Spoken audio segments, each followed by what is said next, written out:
Welcome to another bonus edition of Upon Further Review. Upon further review, And in this edition, we're talking about the New England Patriots at the Kansas City Chiefs. And this game will be on September 29th at 8:30 p.m. Eastern Time, and you can catch that on ESPN Monday Night Football. So the Patriots enter this game with a record of 2-1, and the Chiefs are 1-2. So the Chiefs are going to be looking to even up their average at 500, and the Patriots are going to be looking to take sole place of first in the East.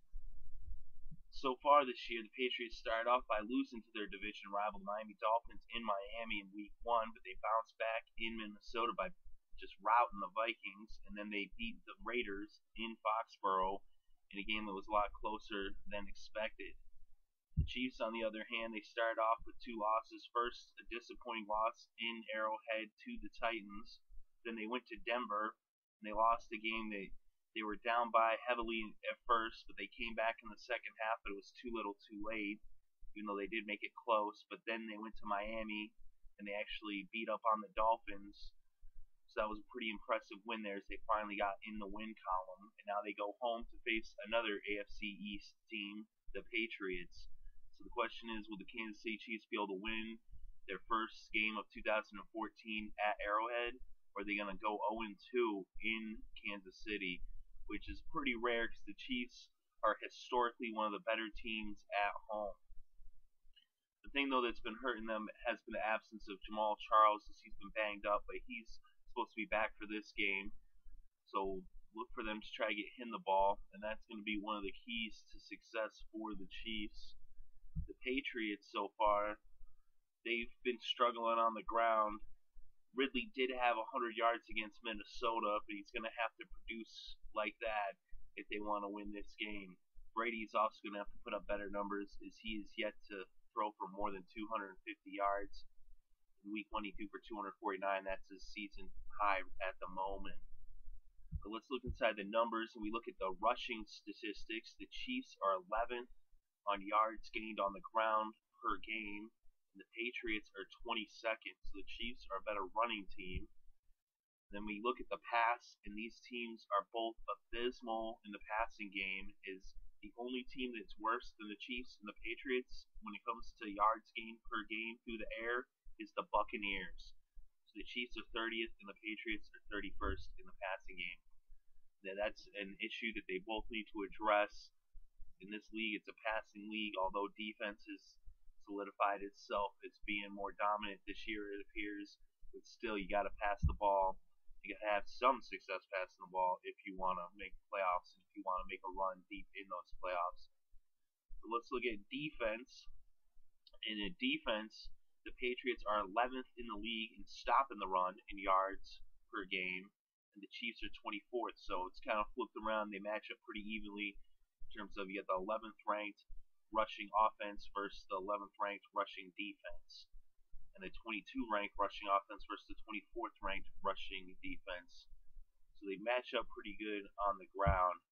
But then when you go to the air, where they both struggle to pass the ball, there's the big difference. And the Patriots right now are the number one team against the pass in yards allowed per game. We'll see where they are after this game.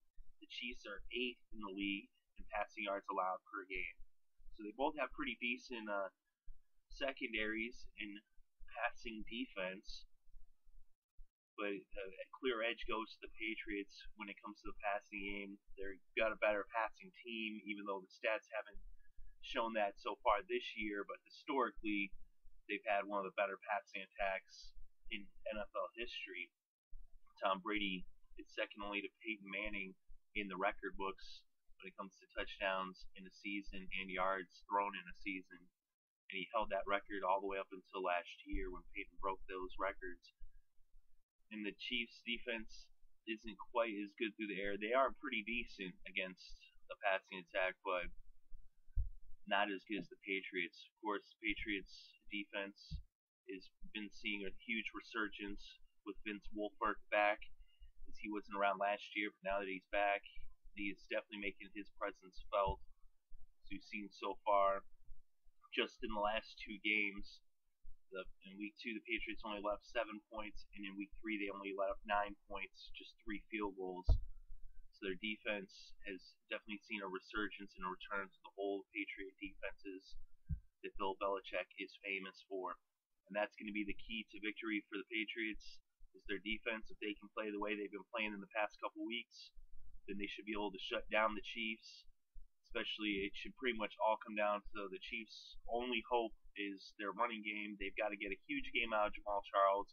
If they don't, they really don't stand a chance. It still might be close because the Patriots have been struggling offensively, but if they can get things going through the air, if Brady can finally have a good game, I mean, winning is all that matters, but if he can put up some numbers, if he can get the ball to Gronkowski, get him more active in the passing game, and get it out to his receivers, and also if Ridley can pick up some yards, that'll go a long way towards the Patriots winning. Either way, I think it's going to be a defensive battle, and the Patriots come out on top. I think they win by at least 1 touchdown. It could be closer. We'll see. Let me know what you think in the comments below. Very interested to hear your thoughts. I hope you enjoyed the show. If you did, hit the like button and subscribe. We bring you upon further reviews each and every week leading up to game time. We also have our weekly show, The Wedge, where we give our quick picks, fantasy picks, a weekly rewind on the week that was, plus the upon further review for the third tonight. We usually have that up no later than Wednesday, sometimes maybe Tuesday or Thursday morning at the very latest. And we also have recaps for every single game in the NFL schedule. So check that out. Subscribe. We greatly appreciate you listening. Thank you very much. I hope you had a great weekend, enjoyed all the football, and also enjoy the game tonight on Monday Night Football.